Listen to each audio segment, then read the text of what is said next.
Now, from Wichita's most listened to sports radio, 97.5 and 1240 KFH. This is Sports Daily with Jacob Albracht and Tommy Castor.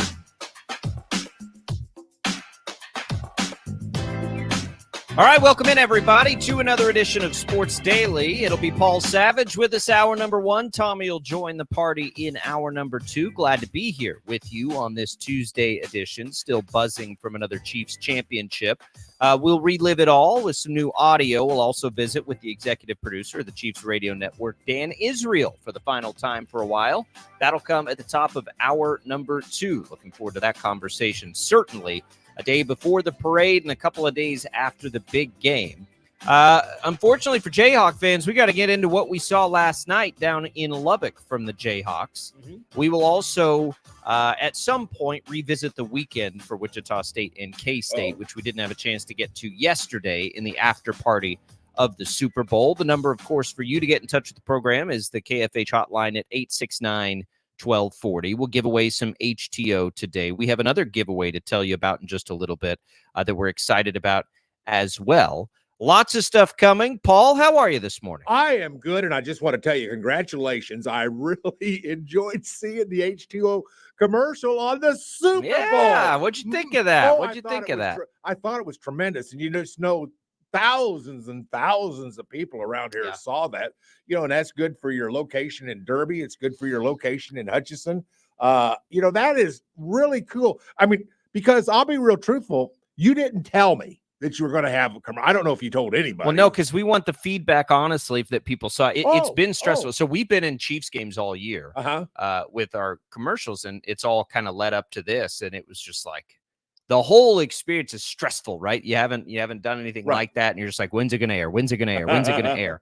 And then you finally see it, and we get all the messages and texts. It was pretty cool. So I wasn't the only one to text you and say, "Oh, I saw your." No. We had a few. Michelle had a few. It was fun to see it, and that's what you want to see, right? Well, when you make that kind of a commitment. Absolutely, so, yes. It was. We got these new energy shots at the stores. I think they're great. And it was like, let's highlight those. And so it was fun. That was quite the experience to do that, to get in on it. Right. Well, that was so cool. Fun. It was cool. I mean, it was just really fun to see that. It caught me off guard because, like I said, you didn't tell me, and now I find out that it was, by design. And it makes sense. You got to get feedback, see if it's worth it and all. Yeah, but that was really cool because I go, I know those people. It's one of those things. And so anyway, congratulations. I really enjoyed seeing your commercial. Man, you've hit the big time, buddy. You're the big time. Thank you. You're a big timer. Thank you. Yeah, you're a big timer. Those commercials cost money. So I didn't think they gave it to you. You're a nice guy, but not that nice. No, they don't. They don't do that with Super Bowl ads. They don't really do it with anything. But it was cool. It was good to see it. Congratulations. You know what it wasn't good to see, Paul? What was that? KU last night. Oh my gosh. Oh. Whoa. Tough to watch. 79 to 50. 79 to 50. Well, it wasn't that close, really, almost. I mean, you could almost make the case it wasn't that close. I mean, 29 points. Just absolute tail kicking. It is that, it's a Monday on the road after a Saturday game, which they've done each of the last 2 weeks. They've lost both of those games, but this was a totally different story. And if Kevin McCullough's worth 29 points in a game, then KU's in real trouble. I know McCullough was out. He was. He's the straw that stirs that drink. Has been all year. Huge loss. I get it. But to get blown out by 29. Right. Come on. That is just awful. I'll be real truthful. I watched more of that game than I probably should have, just for my own, my own sanity. But here's the thing, you're going to do a radio show. You got to watch it. Listen, I would have probably tuned away or at least checked with some other shows, see what's going on, check some other sporting deals. I would have probably come and gone but I watched more than I wanted to. And I felt like, oh my God, I kept waiting for that turnaround. I kept waiting for that moment. And yet then I start analyzing who's on the floor. And I think to myself, maybe, Jacob, this is a team that when this configuration, particularly when you don't have your star on the floor, maybe this is a team that this is as good as they are. And by the way, it's not good enough to play in the Big 12 because Texas Tech isn't ranked. Now, don't get me wrong. Well, they're good. Texas Tech's good. They're a darn good basketball team. In fact, at the beginning of the year, before the season started, if I'm not mistaken, we had them in the top 3, 4, 5, maybe. I mean, we thought that there was the possibility they could make a run. I remember talking specifically with somebody, one of our guests who came on. We talked about Texas Tech and how good they had the potential to be, and what an environment. Boy, that was a crowd that really got into it. Once again, you feel the crowd through the television, and when your team's having the success that they were having. But man, oh man, KU's no top 10 team at this point. Right now, I guess that's obvious. Although they beat Baylor 3, 4, 5 days ago, whatever it was.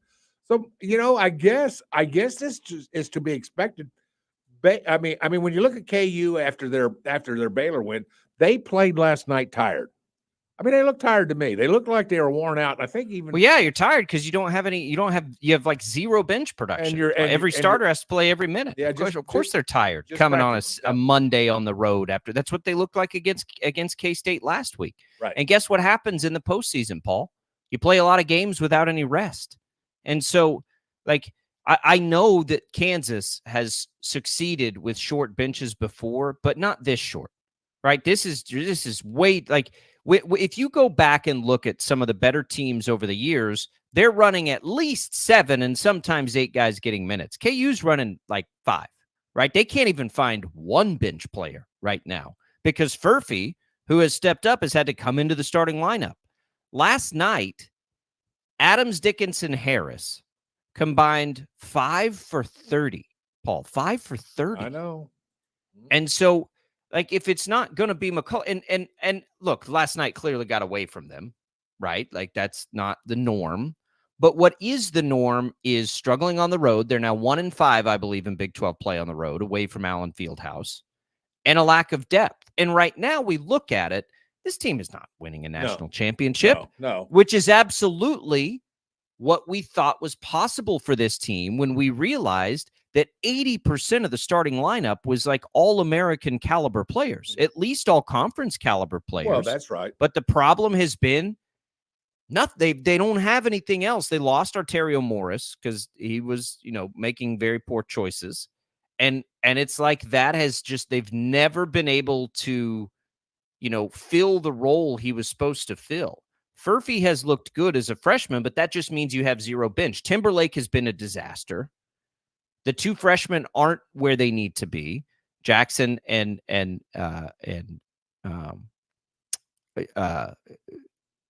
other freshman, I can't even think of his name right now. But the 2 freshmen, McDowell, Jackson and McDowell are not doing anything for you. McDowell didn't see the floor last night, but I mean, Parker Brown is been maybe the reliable guy. He played 5 minutes. I don't even know what to make of it.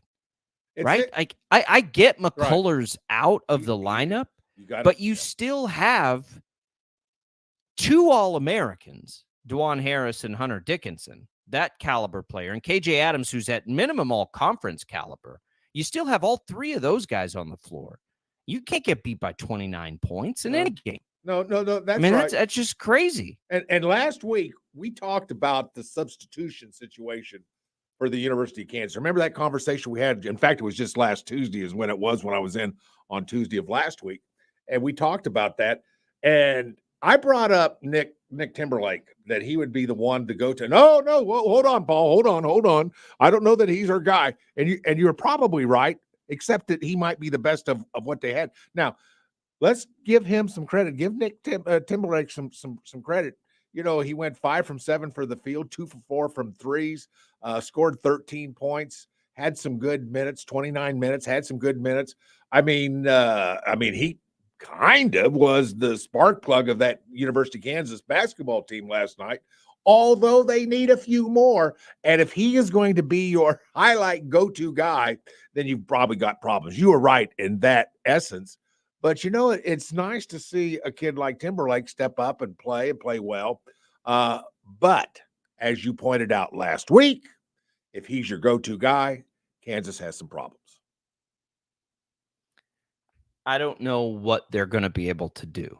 I do. And honestly, Yeah. like nothing else matters. But except like what will happen in the tournament. And right now, when this team's not at Allen Fieldhouse, they don't even feel like a second weekend team, which is just crazy to fathom when you think about that starting lineup and what was back from a year ago. I can't even imagine. I can't even imagine myself saying that without significant injury, right? And I know McCullers missed games, and that is a significant injury, but it hasn't affected them all year. They have struggled even with McCuller when they played away from Allen Fieldhouse this year. It's just wild to me that nothing. I mean, like that it just continues and continues and continues to happen. It's like it's wash, rinse, repeat. And at some point, you are who we thought you were, right? That is who Kansas is. You're 2-5 away from home this year. 2-5. Right. You're sitting right now in 5th place in the Big 12. I mean, this is you want to talk about underachievement so far. There's a long way to go. There's still just 2 games in the loss column behind Houston, who they have a game in hand in. I get all that, but if they don't figure it out on the road, they're not ultimately going to do anything this year. And I keep thinking like somebody eventually is going to step into where they can just give them something off the bench, just minutes. And it's not happening. Bill Self was ejected last night. The frustration's there. I mean, this has to be rock bottom. I think it will be ultimately. But where do they come up and how far do they come up from rock bottom? Right. Will determine, I think, whether or not they can make any sort of run in the NCAA tournament. They've got to get it figured out on the road. Right. I mean, 2-5 on the road for Kansas, that's just wild. Well, you've got to figure out some things with KJ Adams and Hunter Dickinson. I mean, somehow, the success of this team, whether you like it or not right now, with the injury situation at the University of Kansas right now, you've got to figure that this entire basketball program somehow has got to operate through Hunter and through Adams. I think you've got, and I don't know what you do. Now, combined last night, those two went 3 for 22 in field goals and 0 for 3 in 3 points. So you've got to get those guys, somehow you've got to get those guys more in tune and into a successful situation. But, Hunter Dickinson goes 2 for 12. He's not going to do that every night. He's not going to do that. It's just strange that a big does that ever, though. Well, I mean, you're shooting from 4 or 5 feet away. Well, or closer. Or closer. But that's the point. But the point is 2 from 12 from a big like Hunter Dickinson. By the way, Big 12 player of the year, in my opinion, at this point. Even after this game last night, still Big 12 player of the year, in my opinion. Now somebody else is going to make a run at him if he has more games like he had last night, because it was difficult to watch. He was, I felt for these guys, but I sensed how tired they were. They're playing way too many minutes. I mean, look, he had 66 minutes between Adams and Dickinson. 66 minutes. That's for a big. I mean, so, that's a lot. You got to figure something out. Right now, you and I sometimes offer suggestions to coaches. I don't have one. I'm not sure what it is. I guess no, I don't either. I guess it would be. The good news is they have the best in the business doing it. So okay. Yeah. If there's anything to be done, I think Bill Self is the guy to find it. Yeah. But Paul, so there's 11 teams right now in the Big 12 that are in the mix for the NCAA tournament. Right, West Virginia and Oklahoma State are not. Everybody else is. Yeah, everybody. And so if you look at those 11 teams that are in the mix, and I think probably 9 will get in. If it's 10, I would be pretty surprised. I think it's probably 9. But of those 11, KU has the worst road record of the group this year. They're right there. Them and K-State are 2-5 away from home. That is the worst road record in the Big 12 among contending teams. UCF, I apologize. UCF's 1-5. UCF. So they're right there, though. There hasn't been, of the good teams in the Big 12, they've by far been the worst on the road. They've been great at home, but you don't get to play tournament. You don't get to play postseason games at home. Mm-hmm. And we just have to. I don't know what fixes that. Obviously, if McCuller doesn't get healthy, this team's not doing anything. I mean, we know that part of it's simple. he's nursing a sore knee. He's missed, I think, 3 out of his last 5 games. If he's not back, this team's doing nothing. And this team may be doing nothing in the postseason either way, but it's certainly not without him. Right. Two straight the best, probably the best two-way player in college basketball. Could be. Yep. So if that doesn't happen, that's one thing. But if he comes back and he can play and he can do all this, I still like whatever it is that.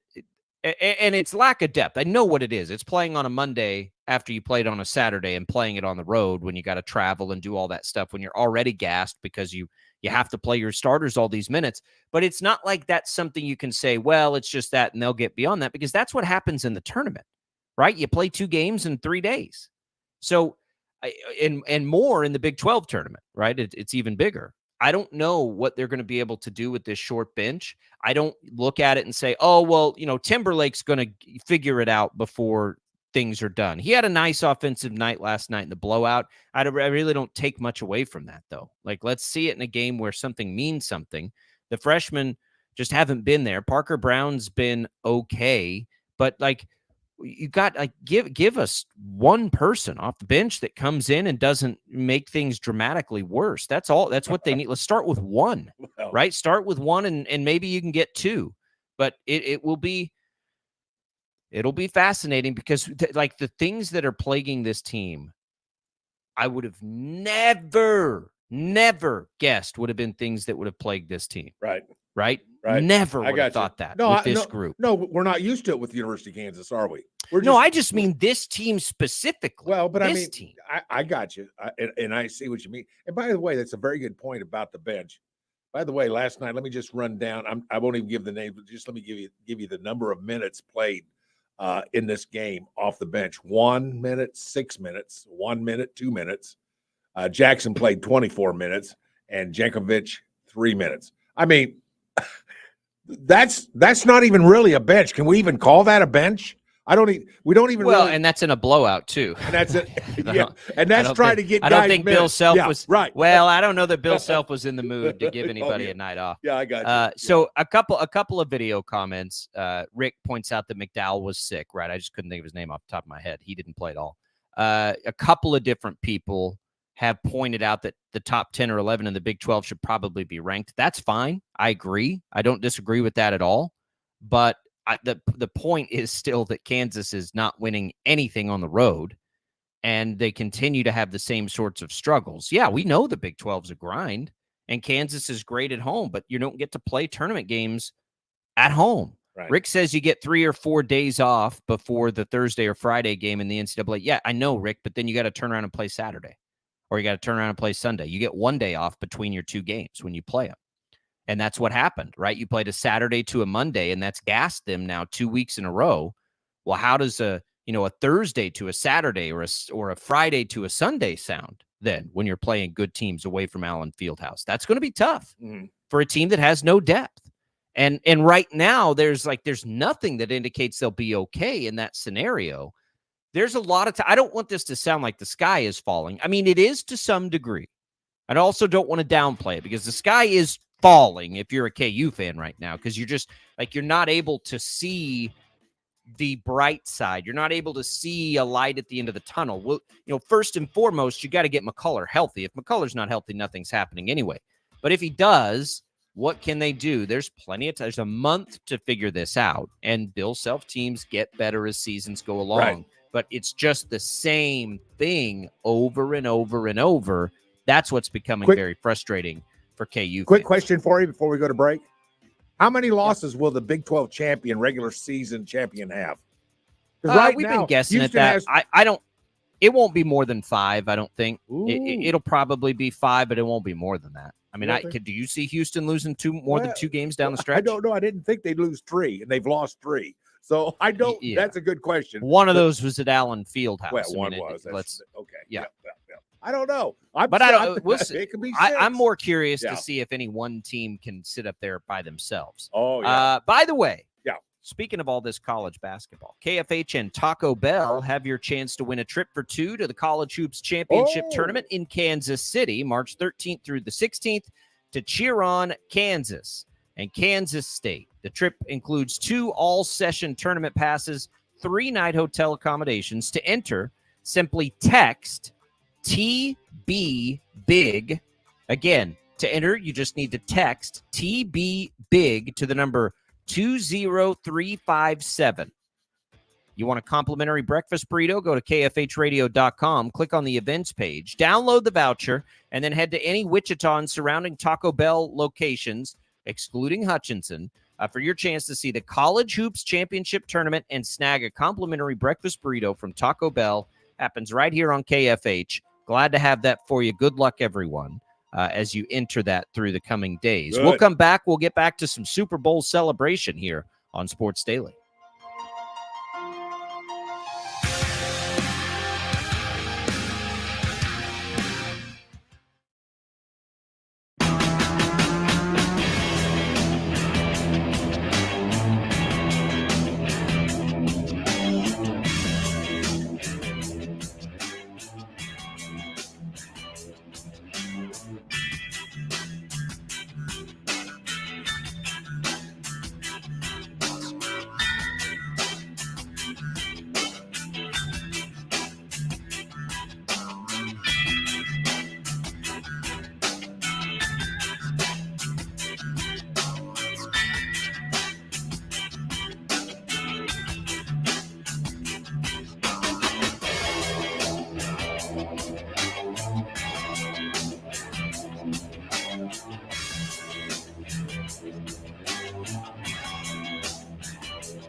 All right, welcome back in, everybody, here to Sports Daily. Glad to be with you. Can't get enough Chiefs content. Check out Times Hours, theathletic.com's Chiefs podcast. You can download the free Odyssey app and search for Chiefs. We'll give away some HTO a little later in the program. Glad to be here with you. By the way, you've got Wichita State women's basketball tonight right here on KFH at 5:45. Let's talk some Chiefs, Mr. Savage. Yes. What did you think of that Super Bowl on Monday? Give me your overview of what you saw on Sunday. Well, my overview is simply this. I think the better football team did not win the game. And this has to do with, how I always view a football game with a certain amount of attention to physicality. That's just me. I'm sorry, Jacob, I can't help myself. I'm a throwback, for guys' sakes, back to physicality. And the more physical of the two football teams was not the Kansas City Chiefs. I thought the more physical of the two was the 49ers. And with that being, really, yeah, I did. I mean, you talking about going in, not. No, I'm talking about during the game. I thought in the game, you thought the Niners were more physical than the Chiefs? Overall, I thought the 49ers were more physical than the Chiefs. And that was a little frustrating for me. I did think that. Watching the things that I watched for, that's just kind of what I thought. Now, don't get me wrong. They're physical enough to win a football game, win a Super Bowl championship, and that's a beautiful thing. But Patrick Mahomes here, I'm going to make news right now with this comment. Patrick Mahomes was the difference in this game. When you look at this overall game, they did. And I guess you could say to a certain extent, mistakes made by the 49ers were unbelievable. 2 special team mistakes, a blocked extra point, which changed the whole complexion of the game. It literally changed everything. And, of course, a muffed punt with it touching a 49er player and losing that way down into the red zone. That was a big play. There, the 49ers did some things that really hurt themselves. And with that being said, the Chiefs are good enough to take advantage of it and win a championship. And the bottom line is, it doesn't matter, who I think was more physical. What matters is that you've got a Patrick Mahomes. He picks up enough yards on a run to change the course of field position, pick up a first down that was important, get the team into a position to be able to score. There's all kinds of things that Patrick Mahomes did in this football game that if you watch closely enough, there were so many little things that this guy did. It was unbelievable. And of course, turnovers hurt the 49ers as well. You're driving the football on the opening kick, on the opening drive. You're the first possession of the game and you're moving the football. And then of course the fumble down inside the red zone just absolutely took the wind out of the sails in the first quarter, I thought, for the 49ers. But I mean, it was a fun game to watch. It was a long game to watch. I'm telling you, I felt like this game would never get over, and basically a 5-quarter game, but enjoyed it immensely. Had a great time watching it. It was so much fun to watch. A lot of little things. I thought great coverage. I like Tony Romo. I know that's controversial. Jad, did you enjoy Tony Romo? Yeah. I get an eh. That's it. An eh for Jamie. I enjoyed Tony Romo. I know there's controversy. He, inserted himself too much into the game, but the guy knows football, and I enjoyed his commentary. I take it you didn't, Jacob? Is that? No. I don't typically get too worked up about I got you. commentators. I think they're all good. I think that Romo isn't quite what he was initially, but that doesn't mean anything necessarily. I think he's fine. I enjoy games where Jim Nantz and Tony Romo are on the call. We'll put it that way. Do I think he's the best analyst out there? Probably no. I don't know. I don't think that, but I don't have any issue with Romo. I like his personality. I like his goofiness. It's fine. I don't pay a whole lot of attention to that typically. I got you. I'm usually more. I'll tell you this. I'm usually more interested in the play-by-play than the color. Oh, well, that and the play-by-play was excellent. But Tony Romo, I thought I enjoyed. The only thing he was wrong on is I don't think he had a great take on defensive end play for the 49ers, where, he did not have a full understanding of what's being to be done on that to be successful. And I'm not sure his take on that was absolutely spot on. I would disagree with it to a certain extent. But other than that, you're going to have these disagreements with these guys. But I thought overall, I enjoyed the game. It wasn't a blowout. The one thing I don't want to see is like a 42-7 game. That's the one thing we don't want to see. And competitive, and literally there was a point in that game, I think we all had a feeling that it literally the game will be won on a last possession of somebody. I don't know who it was going to be, whether it was the Chiefs or the 49ers. I think many of us, including you and myself and Tommy, I think we all thought that this game could come down to who has the football last. And of course, going into overtime, that's exactly how that worked out. Chiefs had the ball last. They ended up winning the game, and that's that. But not surprised. But it was entertaining, and it was for the most part, other than certain mistakes, a couple of turnovers here and there. I thought it was a fun game to watch, and my goodness gracious, to watch a guy like Brock Purdy operate the way he did, and when he had time. And there came a point later in the game where the offensive line for the 49ers got a little fatigued. And Kansas City started getting better push in the middle. They started getting a little better pass rush. It changed the trajectory for Brock Purdy, didn't it? Made a big difference. You put pressure on Brock Purdy, and he becomes a mere mortal, because in the first half, without a ton of pressure, he looked pretty darn good. That's of course, you got great receivers. I don't want to cut them short. I think the pressure did come more in the second half. I was going to say, when you're talking about Mahomes, Purdy didn't play poorly. No, he played really well in the first half. Right. But I don't want to say you're giving too much credit to Mahomes, because that sounds ridiculous. You're not getting it. You're not giving enough credit, though, to the job the Chiefs defense did. Okay. I mean, you're just not. Well, you held when you talk about being physical. I mean, come on. When you talk about being physical, you held them to 22 in overtime. You held the most explosive offense in football to 22 overtime. That's right. I mean, there were plenty of chances when the Chiefs offense was stalling for that game to get away from them, but it didn't, because the Chiefs defense did its job all game long. I mean, that I have to jump in, because I thought that the defense was incredible in that. They were missing a Minihue in the game, right? Like, they were missing their best pass rusher, and they still found a way to get it done. Mm-hmm. And it's been remarkable to see it all year long. Mm-hmm. And yes, Mahomes in those final two drives was the Mahomes we, all salivate over, right? Like the greatness, you see it right front and center. But Kansas City didn't do much on offense, and they scored one touchdown before overtime.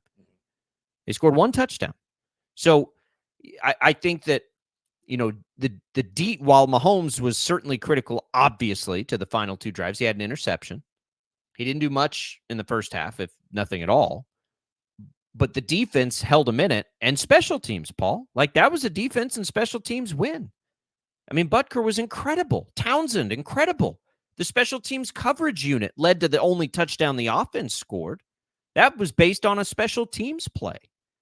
So, I think Mahomes in those final two drives is as great as he ever has been. He was the MVP. I don't have any issue with that. But, man, like, the defense and the special teams, to me, are what won Kansas City that game, because it could have gotten away from them. Right. And the only offensive touchdown you scored came off of a muffed punt by San Francisco. Mm-hmm.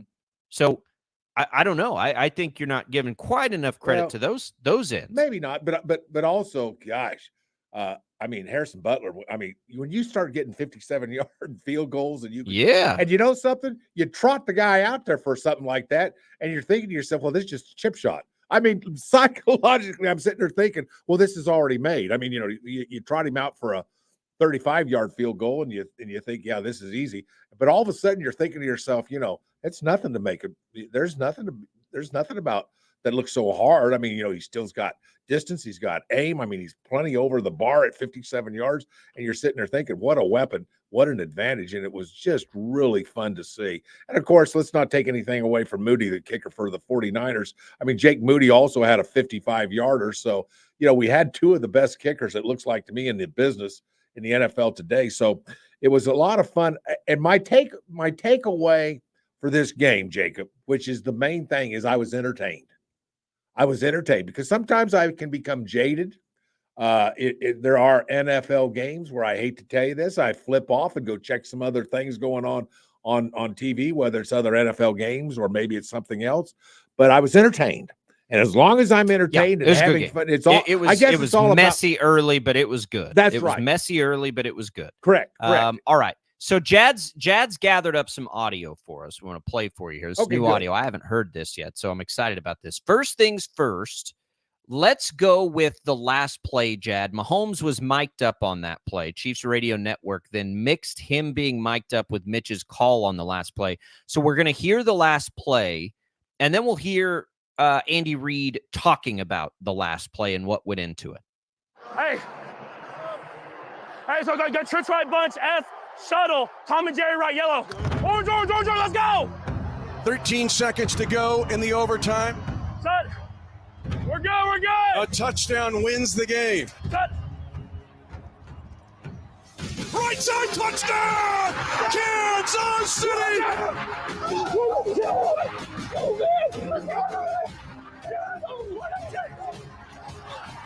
There is a back-to-back Super Bowl champion, and it is the Kansas City Chiefs. Tiger 12. So that puts McCall in. And 2 tight ends, 1 running back. Yeah. Tom and Jerry Wright, one-way play. We don't have a lot of one-way plays, but this is it. Yep. And it's gun, trips right bunch, F shuttle. Okay. And that gives you a little corn dog with Let me ask you this. What is the part of that play that denotes the motion? The shuttle. X shuttle. Okay, shuttle. All right. Easy X. Okay. That's wild. Yeah. That is wild, isn't Right. it? It's really, really cool to hear that stuff and how it comes through. It's just wild. Every time I hear those plays, Paul, I just think to myself, like, how many different things you have to know and regurgitate. Just boom, boom, boom. It blows my mind, and the Chiefs are so good at it. That was nice job, Jad. That was awesome. That was really, really cool to hear all that put together. All right. Since Jad just hit one out of the park, let's let Jad hit one out of the park with you guys and give us away some HTO. We'll give away a free iced tea, more than 25 flavors. If you haven't been, go inside. You can try all those flavors for free before you make your pick. But you can get those iced teas at either Wichita location in East or West Wichita or in Derby. And then we'll also throw in a free Brewhouse coffee card, which is good for any iced or hot coffee drink. That's available at the Wichita East location and in Derby. Good luck. We'll give that away to the first caller right now on our KFH hotline, 869-1240. We'll come back. We'll wrap up hour number 1. More on the Chiefs. We'll have Dan Israel of the Chiefs Radio Network in hour number 2. Tommy will join us then as well. Royals have a new ballpark, apparently, that they'll talk about today. We'll get the latest on that. Latest on the Shockers. We've not talked about the Shockers and FAU at all yet because of the Super Bowl stuff yesterday. So we'll get into that a little bit in our second hour as well. It's Albracht and Savage at Sports Daily. Keep it right here. Good luck on the giveaway, and we'll be right back.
All right, welcome back in, everybody. Glad to be here with you on Sports Daily. Paul Savage, Jacob Albracht here. Paul, we talked about this a little bit yesterday. History here for the Chiefs. We've never seen it. We've never seen a three-peat. It is obviously difficult to do. In fact, even getting to 2 has proven difficult. It's the first time we saw it on Sunday in 20 years. The Chiefs have just an unreal list of free agents that they've got to deal with and try to navigate. They've got their picks this year, and they'll get a chance to do that and deal with all of that. What do you think the chances are? Like, would you take the Chiefs next year, or would you take the field? Wow. Oh, man. Well, I'd have to take the field. I just, there's sure, of course. Yeah, I mean, yeah. You and I can rattle off 5 teams for next year that we believe the field is the correct answer, right? Yeah, I think I agree. Yeah. But so they've got. Just real quick. I'm looking at their draft. They've got first, a second, a third, a fourth, right where they're supposed to pick, and then they've got 2 fifths. They don't have a 6th or a 7th, but you'd take 2 fifths over that anyway. So they'll have 6 draft picks. They should get some relief in Patrick Mahomes' salary. So this year, and this was funny, I think it was Ross Tucker that brought this up yesterday, Paul. Everyone always talks about, you got to take advantage when you've got those quarterbacks on rookie deals. We haven't had a quarterback on a rookie deal win a Super Bowl since Patrick Mahomes did it when he was on his rookie deal still in 2019. Okay, so Tom Brady obviously wasn't on a rookie deal. Matthew Stafford wasn't on a rookie deal. And then Mahomes now wasn't on a rookie deal. It's not that notion is not quite true. So Mahomes, I almost certainly will be less of a cap hit next year than he was this year. This was the year the Chiefs weren't supposed to get it done. They had the Chris Jones situation to navigate. They've been lacking at wide receiver. All of these things have piled up on them. And so next year, in theory, they could do more even than they did this year with the roster. Let's go to the phone lines. KFH hotline open for you. Bob on the line. Bob, what's on your mind? How are you this morning? Hey, good morning, guys. I don't know if anybody else noticed the irony or it was just me, but the look on Elway's face carrying the trophy through the line of Chiefs to present it to the Chiefs, basically. I mean, I bet he was just having a fit. But that's all I Elway presents the Chiefs their trophy at the Raiders field. How about that? Yeah, exactly.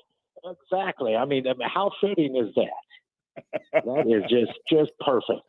Thanks, guys. Okay, Bob. Thanks, Bob. That's yeah. I mean, look, Chiefs fans loving that. Watching Elway have to give him the trophy at where the home of the Raiders. Come on now. Like, I don't know what jab you could have taken at the Chargers to just finish off the icing on the cake there. But Hey, that was good stuff. How did you enjoy Vegas? I mean, did you enjoy the week in Vegas? Sure. I mean, sure. Let me ask you a question. Should we be playing all the Super Bowls there? I mean, no, because it means too much to the cities. It means too much to the cities. Oh, I got you. Paul, I would tell you in general, and it may not be, this probably isn't the truth anymore because it's gotten so expensive out there. Okay. But Vegas used to be, and my favorite city in the world, still up there. I'm a gambler. I like to play craps. Before we had sports books here, I used to be able to get out there when I was young. You could take a $40 flight and you would never pay for a hotel room as long as you were gambling.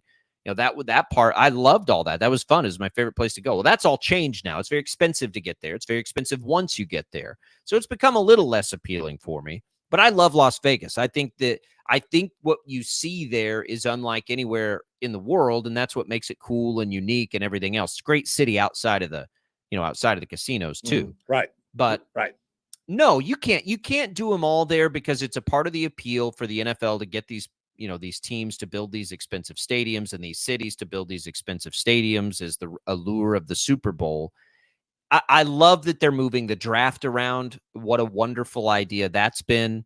I love that they're doing, different. Now, Vegas is going to get into the rotation often, probably like you'll see New Orleans, Vegas, LA, and Arizona probably in there the most often, maybe a little Tampa and Miami. But you can't take, Minnesota just built a beautiful facility. You've got to let them have a Super Bowl. I got you. Well, fair enough. You just, if the Chiefs renovate and invest that kind of money at Arrowhead, right, you got to figure out a way to bring it to Kansas City one time. Right. That would be, it'd be incredible. I know they don't have a roof on it, but and probably they won't for that reason. But it's too good an opportunity for these cities to just show themselves off. It's funny. I heard several national people, Dan Patrick, Pat McAfee, there were a few others too, talk about Indianapolis still is their favorite Super Bowl site. Oh, really? Oh, I didn't hear so that.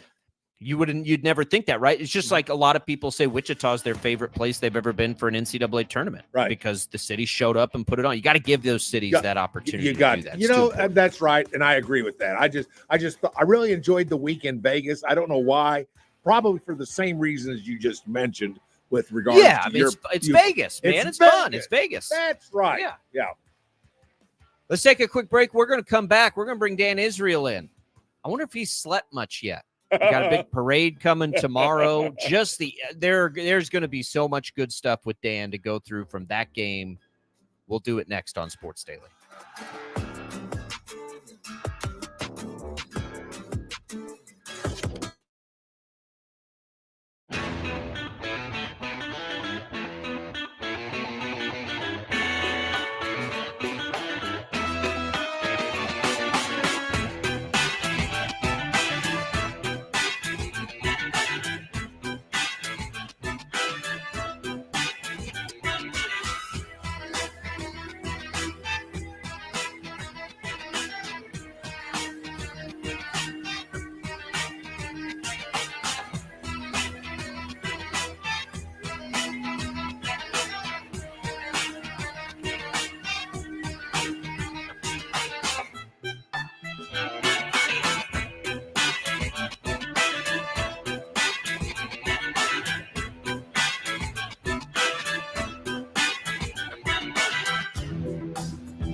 Now, from Wichita's most listened to sports radio, 97.5 and 1240 KFH. This is Sports Daily with Jacob Albracht and Tommy Castor.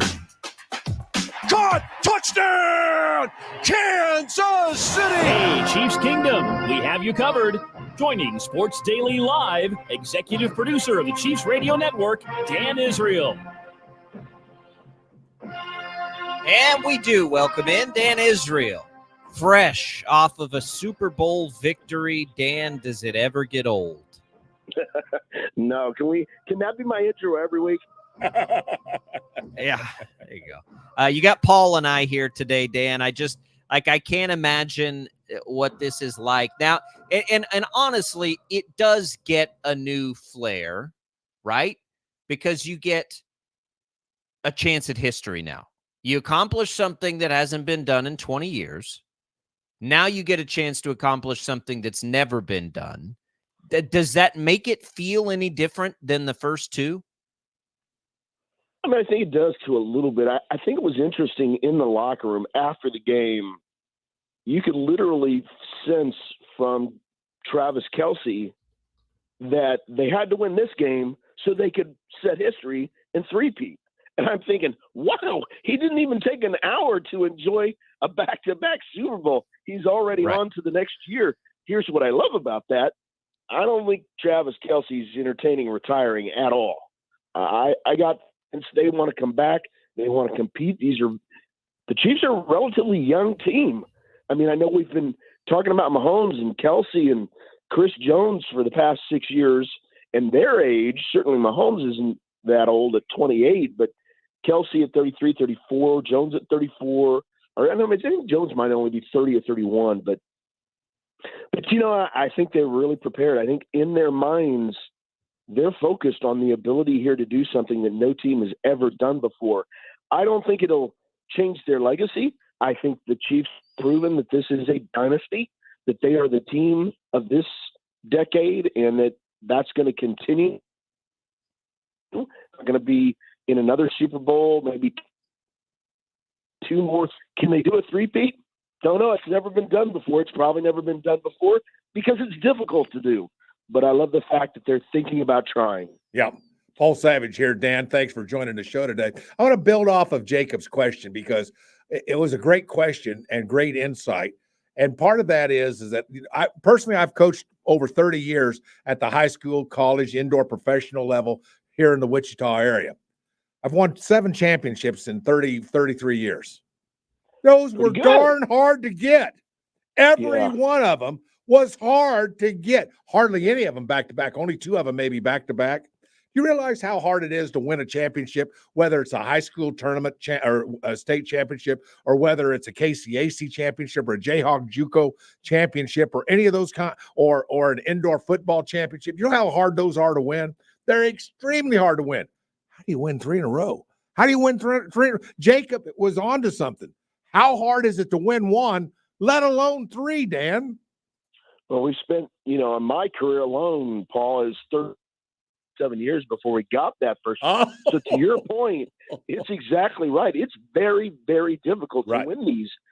But the one thing in particular with the NFL, because the parity it's structured for parity. When you win, you don't get to pick the top talent. You're down at the bottom of the pool. Now, first-round talent's first-round talent, but there's a big difference between picking 32nd and first, right? So it's not structured for you to repeat. That's not the way the NFL was designed. It's structured for new teams every year to have opportunities, and it's just amazing. And again, to underscore your point, the Detroit Lions have never even been to a Super Bowl. In the history of the Detroit Lions, it's a huge history. I mean, they go back before the AFL. So you're talking about 60, 70 years of history. They've never even been to a championship. So it's tough, man. But I will say this, as you know, coaching players, it all starts with the mindset of the players and where they're at mentally. And so for them to have a goal like this, you would not achieve it by accident. That's for sure. Yeah. I mean, it's it is. I just can't imagine, because I think of it when I think about the difficulties of winning these. I think about each of the Super Bowls that the Chiefs have been to and how close they've all been, how one play changes everything. Like you go to any of them, right? You go back to the comeback in the first San Francisco game. You go back to last year and Mahomes, with a broken leg running down the field or whatever. And then you go back to this last game, and if the Niners don't have a special teams mistake and muff a punt, do the Chiefs even get an offensive touchdown in regulation? Like all of that, like the razor thin lines at which it has been the Chiefs have won these Super Bowls, let alone just getting there. That's, I think, what speaks to the real difficulty of just how crazy each individual game is in the NFL. I mean, we could easily be talking about the Chiefs not winning any of these Super Bowls. Yeah, you're exactly right, Jacob. I mean, I think in the regular season, you can recover from a couple of mistakes, 3 mistakes even. Heck, we had 5, 6 mistakes this year, and we're able to manage to pull out games. But as the playoffs begin, that margin gets smaller and smaller and smaller till you get to the Super Bowl, where it is razor thin. And one play is all it takes. One play. And so, the Christian McCaffrey fumble in the 49ers' first drive was offset by the Pacheco fumble in the Chiefs' possession. Oh, good point. So, you take one of those. If you're the odd man out, if you're the guy left standing with the short straw, there's just no way to recover with that. And I feel like, of course I made the failed PAT or the blocked PAT. I made that our play of the game because of what you just said. That game doesn't go into overtime if you're having to play for a touchdown. Well, maybe it does, but you don't know, right? So I think when you look at the coin toss in the overtime period, was that a foul? Was that a mistake by Kyle Shanahan? These things, the fact that the 49ers players came out and said, we didn't understand the overtime rules, and the fact that Chiefs players were like, oh, man, Coach Reed preached those in preseason, and then again when the playoffs started, we knew what was going on. Now, McCall Hardman didn't, but, hey, he's a wide receiver. I'll just catch the ball, dude. That's right. But I think it's interesting how little that margin is, how narrow that margin is. And then you take that overtime possession, and Mahomes is surgically precise, doesn't make a single mistake. He's 8 for 8 going down the field, drives the full length of the field. One mistake would have been the end of the game. When you look at this particular game, and that extra point, as you pointed out, was so big because it changed the trajectory of the football game totally. And this is a game where a muffed punt and a blocked extra point, special teams. As a football coach, we always say special teams are a third of the game, and it's pretty obvious that the Chiefs won special teams. How big in your mind were special teams for you as you watched this game? Well, it's funny. I went up to Coach Dove in the locker room after the game, and I said, I knew when Butker hit the 69-yard field goal in warmups, I knew this was going to be a special teams day. I mean, you think about that. If your kicker could reliably kick from 70 yards, you take the ball to 25, you get 10 or 15 yards, you're in field goal range. It's crazy. It's just crazy. But yeah, as special teams, I think we always tend to overlook that. And certainly with the rule change, it's not as, the days of Devin Hester opening the Super Bowl with a return, those are gone. Let's face it, those are gone. But I do think the special teams still, and would I have said a blocked punt? Probably not. I would have said a missed field goal or, something along those lines. But yeah, you have the 49ers weren't great on special teams. That ball that hit and the player's leg, and then JJ, right. Big play, McLeod fumbles, and they weren't great. And you cannot ignore that third phase. You just can't. Yeah. I want to go Travis Kelce on you, Dan, here for a second and immediately begin to look at next year. So the list of free agents is daunting. We've been through it. I wonder if you agree or disagree. I think the priority will be Snead. I think then you can move to whatever it is at left tackle that needs to be done, and then you get to Chris Jones's situation. Am I off on my priority? I mean, the list is long. Willie Gay's on there. Drew Tranquil's on there. Like, there's just a ton of them. But how do you think the Chiefs prioritize this offseason? And you've got the wide receiver situation to deal with, too. Yeah, I want to say, Jacob, I like your priorities. I definitely think they have to deal with L'Jarius. I mean, it's just the man needs to be paid. You saw he and McDuffie again yesterday. I mean, there was a ball. The Chiefs photographer was showing me on the bus ride back to the hotel. There was a ball where it was going into the hands. I mean, the trajectory of Purdy's throw was perfect. It was a long throw. The ball was going right into Deebo Samuel's hands, and McDuffie jumps and tips the ball away. He's 3 inches higher than Deebo Samuel. The way those two cornerbacks played, you got to sign him. I just feel like there's no choice. And I think you're right. I think we need to, I think a lot of what contributed to us coming from behind. Look, that's how they win Super Bowls. So maybe we should have been thankful we were behind at halftime. I don't know. But I think a lot of what contributed to us having to come from behind was I felt like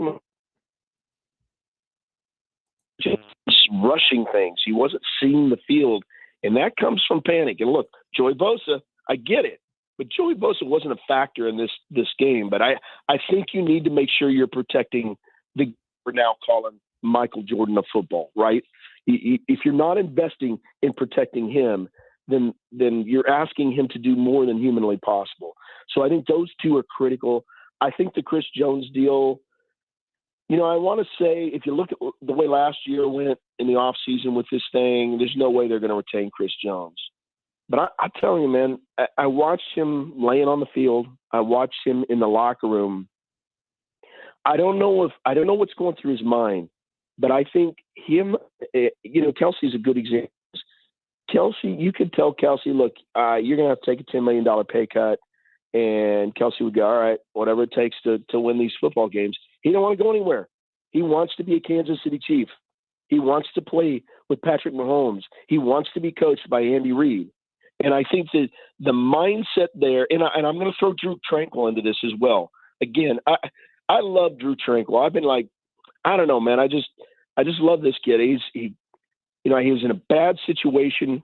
He gets texted by Andy Reid. He said, if my text to Drew Tranquil when he was a Charger is, hey, I know that the media puts the Chargers in the Super Bowl every year, but if you'd really like to be in one, come be a Chief. That would have been my text. I don't know what the text was, but that's the way I would have composed it. But he came here, and he was the first guy out on the field Sunday. He had a smile that I could see without binoculars. And I think he enjoys winning and being a part of this team. And so is Chris Jones in that camp?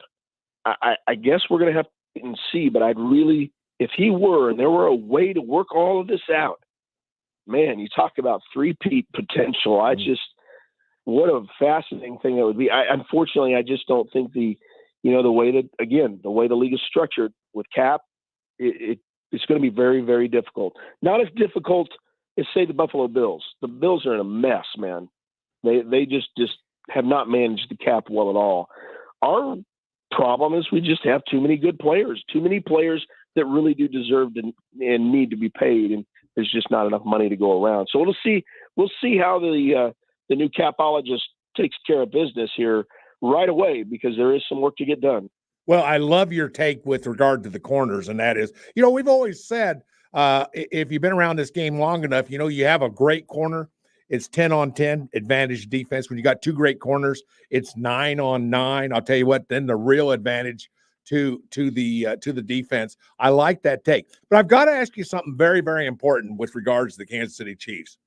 What's the status of Taylor Swift and the parade? If she shows up at that parade, what would normally be, 250,000 people, you think, could end up ballooning to 500,000. Can Kansas City handle 500,000 to 750,000 showing up because of Taylor Swift? Well, here's the other factor: is the previous two parades were both cold. Yeah. It's supposed to be like 60 degrees. Even I'm saying I might go this time, but I think it's going to be a lot what we saw with the Royals parade, where there literally is 500,000 people on those Right. lawns, and it's just going to be painted red top to bottom. I think it's kind of exciting. I think the players will enjoy it. Well, the players are going to enjoy it no matter what, right? Right. If there's anything we've seen, they reserve their right to party, and they fight for it, and they once they get there, they definitely party. Right. I remember last year I took my daughter to the parade, and she was like, "Hey, I should get my picture with Patrick Mahomes." I told her, I said, "Well, why don't we wait till maybe his eyes point in the same direction?" So they're a little tipped right now, and I don't think that's the picture you want. But look, I know that's not what the public wants. They don't want that look. They don't want the players to kind of be less than. They don't want the players to be human in that way. But it's tough, man. When you talk about what they've done, it is, as Paul said, this is a very, very. Your goal is this, but there is no guarantee to that goal. It is a fight every single week. And I think David Hughes said it best yesterday on our broadcast. The one thing the Chiefs did is they played every single play this year. They gave it their best, and sometimes that best wasn't good enough. Certainly dropping balls. We thought, I thought that was going to reoccur too. The way the Super Bowl started, it was like, oh no, don't tell me that problem's right. back. But I just think that's the parade's one of the things that the players actually get for themselves, even though it is designed for the public. So we'll see. But I think it is going to be 500,000 people. I think it might be more than that. Who knows? Real quick follow-up, if you don't mind, Jacob, real quick follow-up with regards to – now, this is kind of a serious question. I'm thrilled at how many young women have been brought into enjoying NFL football with their fathers. And there was a story I saw – I can't remember where I saw it – with regards to the effect that Taylor Swift has had on young women who are now following NFL football. And I'm serious about this. I don't think that's a bad thing. I think that's a good thing. It's good for the NFL. It's good for all involved. It's good for advertisers. It's good for football teams. It's good for everybody. Your thoughts on Taylor Swift, and I guess it's true. She has had a significant effect on the popularity of NFL football. Or am I missing something? No, you're not missing something. I'll tell you, the influence that young lady has is phenomenal. She's literally raised the value of the Kansas City Chiefs. Oh my gosh, that's right. Yeah. And so, but to your point, I think anything you can do that bonds a parent to their children, that gives them something to do collectively, how is that a bad thing? I don't get that. That's a very good thing. And selfishly, from a broadcast standpoint, we're trying to grow the female audience. That's part of what we do. I specifically add programming elements that are targeted for young women, for 35 to 54 women. It's just a category that we can grow. We have all the men, so selfishly, this is a good thing. I just don't know how it's a bad thing. I get people are tired of talking about it, and I get that it's, it's a bullet point that people want to wipe off, but the reality of it is there's nothing wrong going on here. And I'll throw into this, Paul, too. Those two seemingly are genuine. This is not some kind of stunt. You watch them walk around, they try to get by themselves. They're holding hands. It's legit. And so it's a love story. Who hates a love story? Yeah. It really is. I'll give you a good example. My kids like football. They like to watch it with me. It's not their favorite sport yet, but they like it. But I got a 9-year-old and a almost 7-year-old, and they're into it. And not just football too, by the way. Like, it's not just that they've watched more football and have become bigger Chiefs fans. They've become bigger Taylor Swift fans. Before all that, it's like the first pop. It's the first pop culture moment that two of my kids, my son's too young, but that my two older kids have really gotten caught up in. And I've had a blast with that. Like, I woke up and I was like, hey guys, they didn't get to stay up. It was like the Chiefs won the Super Bowl and they're excited. And I said, and Taylor Swift kissed Travis Kelce on the field after the game, and they just start giggling and and I was like, oh my God, this is so fun. That part of it's been fun too. I want to ask you one more, Dan, on the future of the team. So wide receiver is interesting. It's been a really intriguing story to see Mecole Hardman and MVS make big plays in the postseason that helped the Chiefs get there. And I don't want to take anything away from celebrating what those guys did in the games to get them there. But I think we could all agree that that's not going to be enough next year. I don't know how they attack wide receiver because I don't think they can afford to spend like a first-round pick there, and they're not going to be in the market for the top-end free agents. I kind of like going after a couple of veterans. And in that regard, and not just at wide receiver, do you like that? And do you think now, with history on the line, we always saw this with the Patriots, there will be older players willing to come in to play at Kansas City, at bare minimum to try and be a part of that?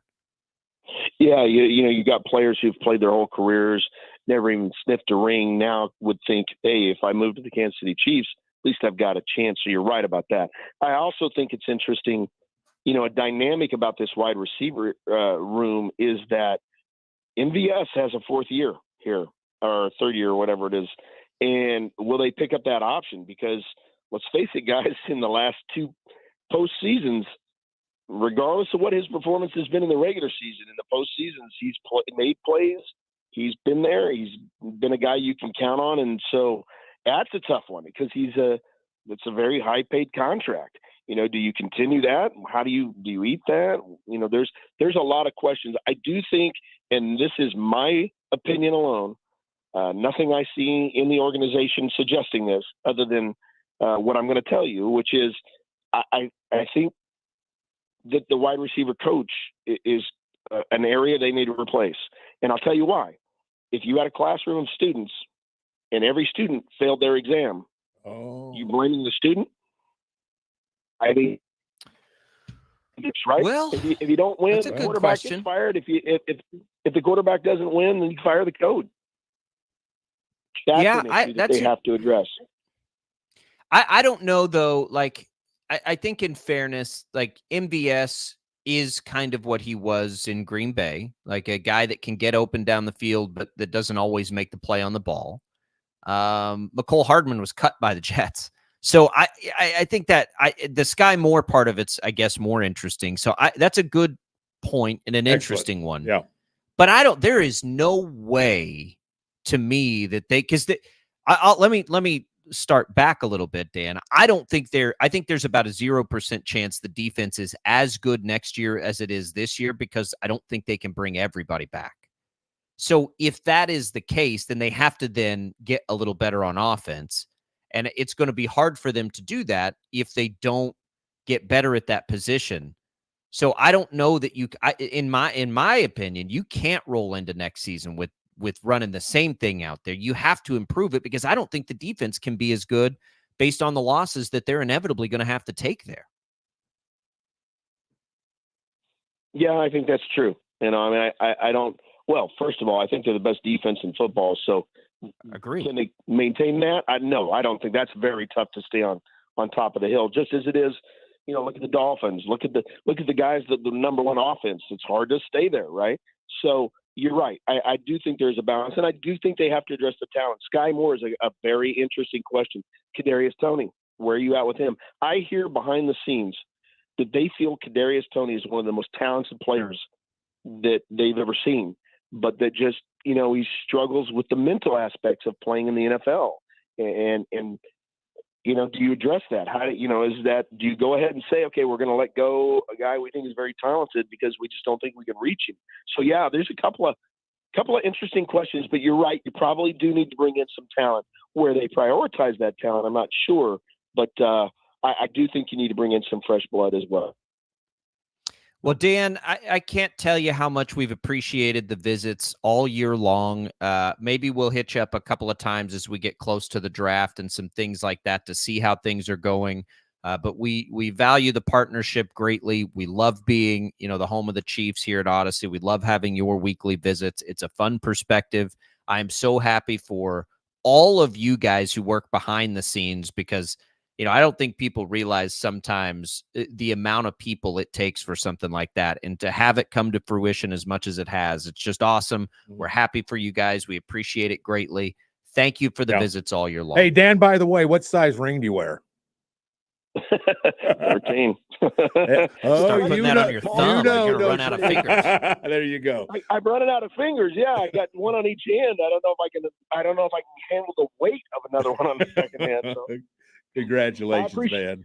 I appreciate it, guys, so much. I love talking with you guys each week too. We'll miss it, but we'll be back on shortly. Yep, it's going to be here sooner than we know. Dan, appreciate it. Enjoy the parade if you make it out there, and be good. We'll talk again soon. All right, let's do it. Go Chiefs. If you missed anything from Dan's Super Bowl recap, you can go back and listen to it for free on the Odyssey app, kfhradio.com. Love it, love it, love it. So happy for everybody involved that gets to relish that and go enjoy that parade tomorrow up in Kansas City. Downtown parade, maybe a downtown ballpark. Tommy is back. He'll join us next to help navigate what's going on with the Royals today. We'll do it as we return on Sports Daily.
KFH.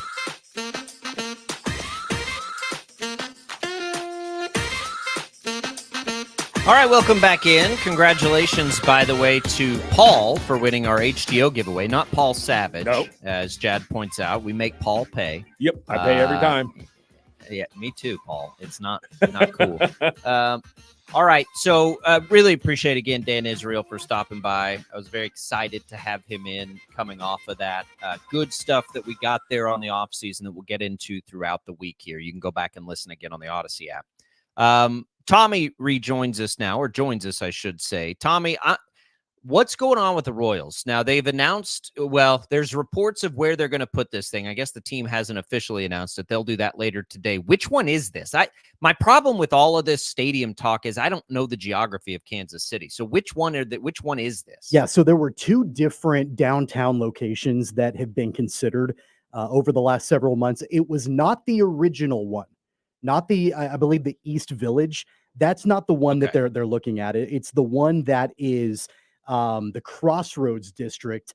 It's where the former Kansas City Star building was in downtown Kansas City, which I'm not exactly familiar where that is, but the Star's not in that building anymore. But there's, a building there. There's a pavilion. There's quite a bit of space. So technically it's considered downtown. Just like the original location, but this is one that they identified, I believe, back in October or November as being another potential location.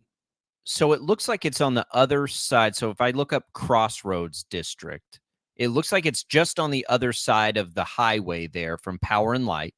I just stayed at a hotel in that area at the Wichita State KU game. That would be, that's going to be just based on like where you're staying, like where the happening place is. We could walk to the Power and Light District from that hotel, which was on that same side of the street. If it's in there, gosh, that's probably pretty perfect for a downtown ballpark, I would think. Like as I looked out the hotel room there, out one window is Power and Light, and out the other is just some industrial looking stuff. So my guess is it'll probably be, that looks pretty good to me. That looks like a pretty good spot that you can move around in and get and traverse pretty easily. I kind of like that based on no knowledge at all. Like, to take that for what it's worth. Yeah, isn't that, kind of striking while the iron is hot? With all the different things going on with Kansas City right now, Of course, you've got a Chiefs Super Bowl that you're celebrating. You signed Bobby Witt Jr. to the most expensive contract in team history. You're trying to garner fan support for the Royals long-term with a new stadium. You are really, I understand why this announcement is being made today, identifying this location as where they want to build. Now, the sales tax vote isn't until April, so they've got to try to continue to garner support, among the people in Jackson County between now and then. But right now, I get why they're doing the announcement today because of everything going on with the city. How much are we talking about? What's the bottom line for this stadium? Are we talking about? I don't think we've heard that yet. I'm not sure I've heard. There's been reporting done like in the billions, like $4 billion, I believe is what I'll double check that, but I believe that there's been reporting about that. Wow. I didn't realize it was that much. That's a lot. I think we all know. Sales I think we all know how those budgets work too. Like, it's government math, right? Like, it's like, oh, it's going to cost us $1 billion, and then it ends up costing you $2 billion. Yeah. $2 billion. So the reporting has been $2 billion. $2 billion To build this new stadium. If they can't get a baseball stadium built for $2 billion, then that's a problem. Right? This ain't a football stadium. This ain't a dome. If you can't build a baseball stadium for $2 billion, you got big problems. I'm just going to say that right now, because that's a big price tag for a baseball stadium. Wow. Well, this is no HTO, that's for sure. Yeah. Well, yeah. and so look at the cost of facilities that have been built recently. $2 billion for a baseball stadium. Yeah, and there was reporting done by the Kansas City Star back in October that it could cost up to $6.4 billion to build the downtown ballpark over the course of a 40-year lease. Yeah. That was the reporting that was done back in October. So, who knows? I guess you won't know until it's actually, done and you tally it all up. But you're looking in. So let me just go back. Okay. Just to provide a little perspective on a $2 billion baseball stadium. The most expensive ever is the new Yankee Stadium at 1.6. That was 2009. Okay. If you might say, well, that's a long time ago. In 2020, the Rangers built Globe Life Field, which has a roof and is just a very massive facility. That was a $1.2 billion price tag. Atlanta's new stadium, Truist Park, Tommy, $672 million. Yeah. So, like, when I hear $2 billion for a baseball stadium, let alone one of the lowest market teams in Major League Baseball, like, you better get it at or under 2. That's all. I mean, that's a huge number for a baseball stadium. Well, you know, my obvious question, and I know, Tommy, I don't mean to put you on the spot because you probably don't know, but what are the Oakland A's looking? Well, I should say the Vegas A's. What are they looking at spending? Do you know off the top of your head? I don't know. Because in Vegas, we know it's going to be spectacular. I mean, don't they do everything in Vegas spectacularly? And so that would be, I would love to have that comparison. So that one, and the reporting has been done, $1.5 billion for a new Vegas stadium. So we're going to spend $500 million more than Las Vegas. Good gosh almighty. That's amazing. Yeah, that's amazing to me. Now listen, so the reporting on the number has a lot to do with what they'll pay, like in insurance, and we're maybe comparing apples to oranges to some degree. But the Royals need to be able to build a stadium for $1 billion. I mean, if we just look around, it should cost more in Las Vegas to build a stadium on the Strip than it does in Kansas City. It should cost, the Yankees Stadium in New York City more than it costs to build a stadium. From what I've seen, there's not anything in this ballpark that's like, we're not talking about reinventing the wheel here. It's a nice looking facility, but $2 billion? No. I've seen some reports that they're going to try to stick to $1 billion. I don't know if that stuff comes out today. I would like it to, because, a lot of times you do get caught up in the hype, like you mentioned, Tommy, off the top, and you're like, oh my God, it's just going to be so great, and all these things are happening in downtown and blah. But, I mean, eventually you can spend too much money, right? It's not so. I don't think the taxpayers care too much. Did they already have the vote? Did I miss that? No, that comes up that's in April, the sales tax vote.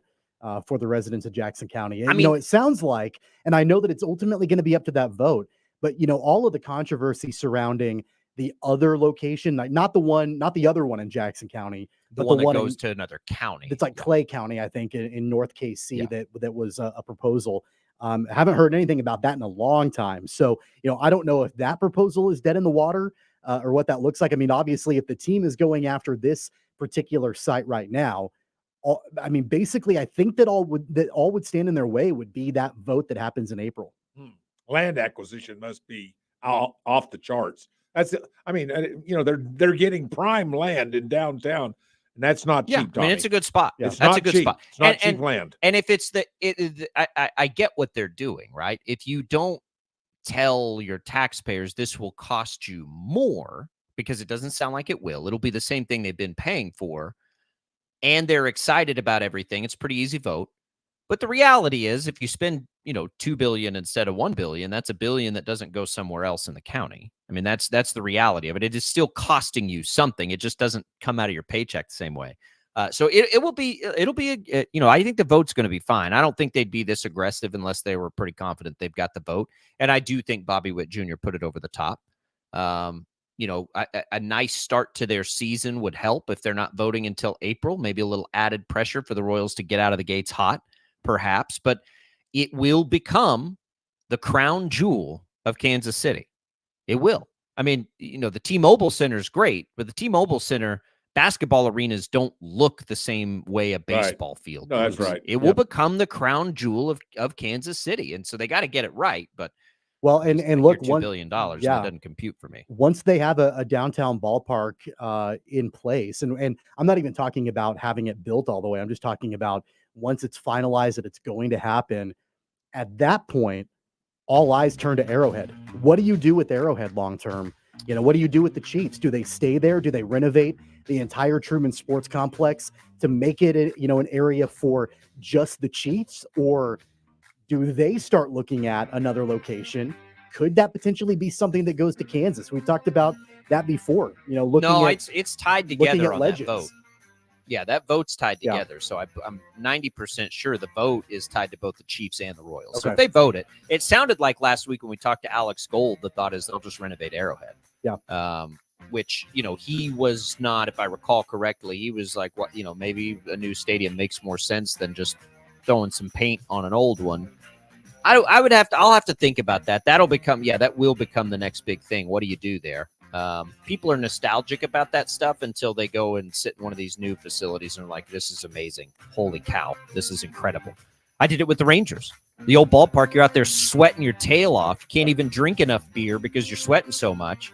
And then I have gone to the new one and sat in the AC, and I'm like, oh, okay, well, this is way better. Like, I miss the old ballpark, but man, this is awesome. Yeah. All right. Let's take a quick break. We'll come back.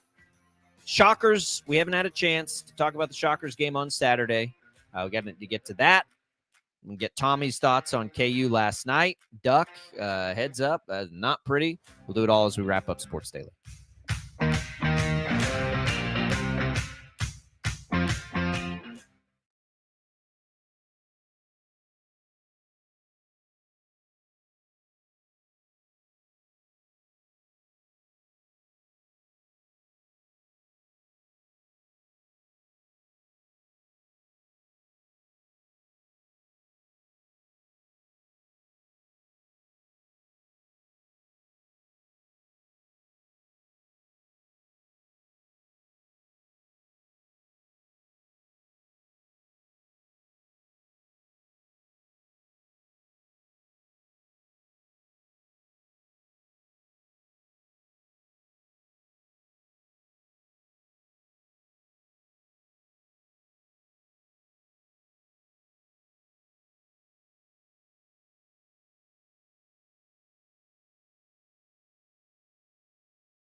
All right, let's do this thing.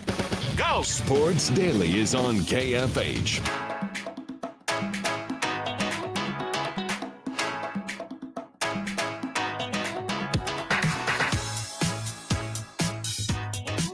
All right, welcome back, everybody. Sports Daily here on KFH. Glad to be here with you on this Tuesday edition. Our thanks to Dan Israel for stopping by a little earlier in the show. Jacob Albracht here alongside Tommy Castor and Paul Savage. We haven't had a chance because of the Super Bowl to talk about the shockers from the weekend. I'm fine with the game. You guys both know me. I hate blaming officials for anything, but there really were a couple of calls late in that game. There were that hurt the Shockers badly.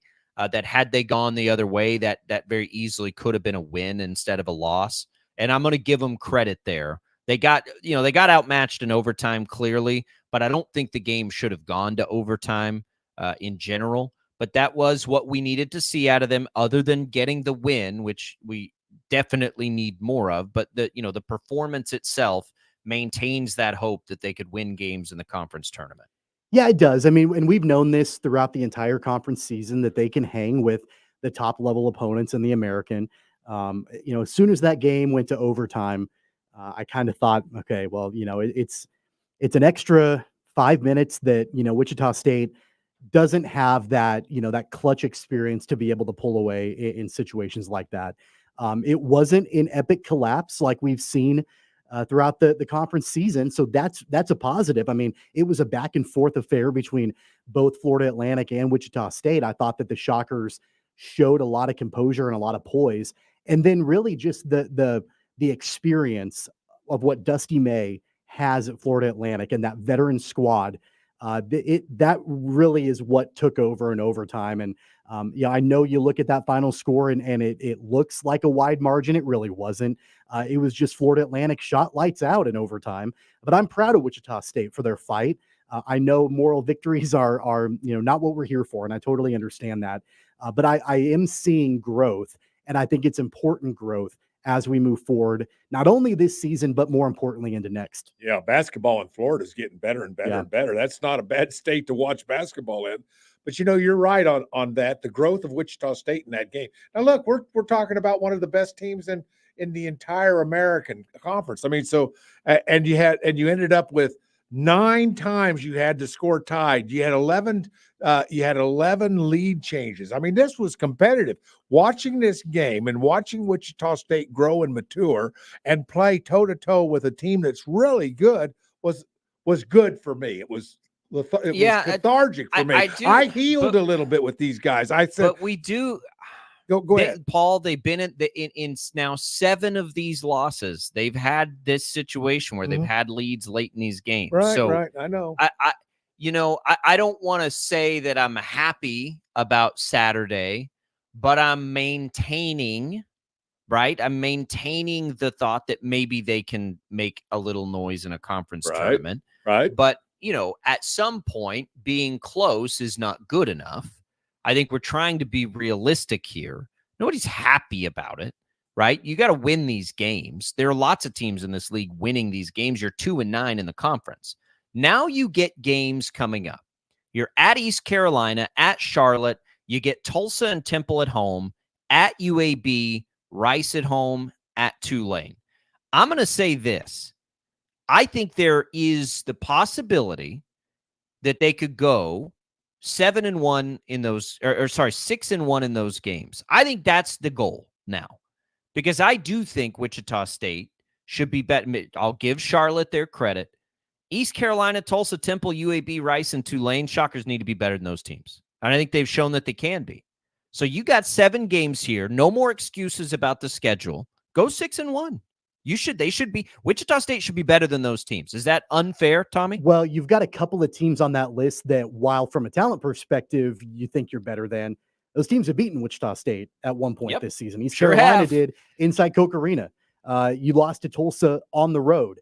Those are 2 teams that are not particularly good basketball programs, but they have beaten Wichita State earlier this season. So I think that I look at the games, but they shouldn't have. Right. They shouldn't, and that's why I look at the games against the opponents that Wichita State have already played once in conference play as the ones that I'm really keeping an eye on. Can Wichita State avenge what was objectively a terrible loss at home against East Carolina? That was kind of where the bottom fell out of this program, I feel like, early in conference play when East Carolina came to Wichita. And I think the final score was 54-52 in that game. It was ugly. It was terrible. Both teams were bad, but East Carolina was a little less bad than Wichita State was. Those are the games I'm looking at. I understand 6-1 overall down the stretch should be what you're shooting for, but I'm looking more at those games against the teams that you've already played once in conference and you've lost to. Can you have it be a different outcome this time around?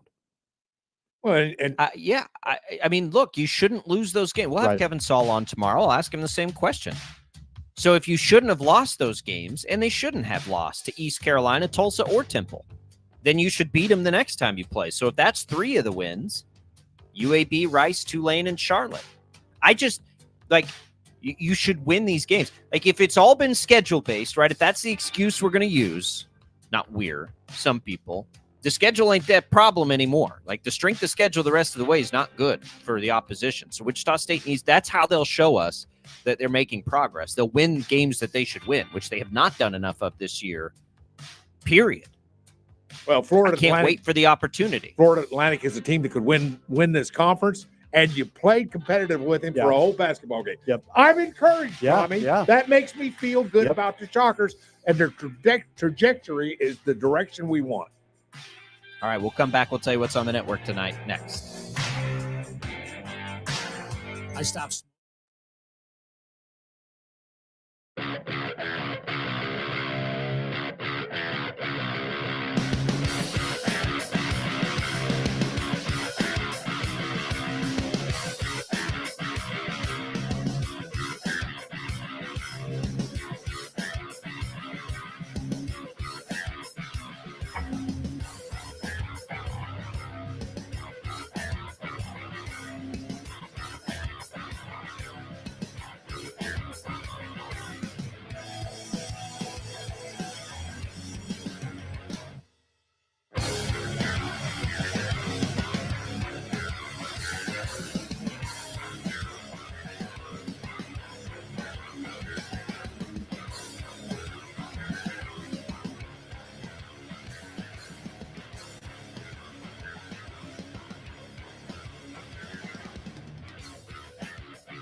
Tommy, Ted did such a nice job. We won't make you talk about KU last week. I appreciate that. I got nothing to say.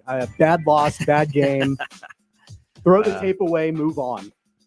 All right. By the way, if you want more Chiefs content, check out the Times Hours podcast. It's from theathletic.com. That's available on the Odyssey app. Just search for the Chiefs.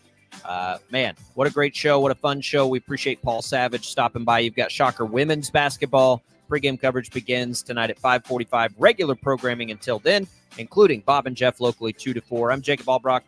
We'll see you tomorrow.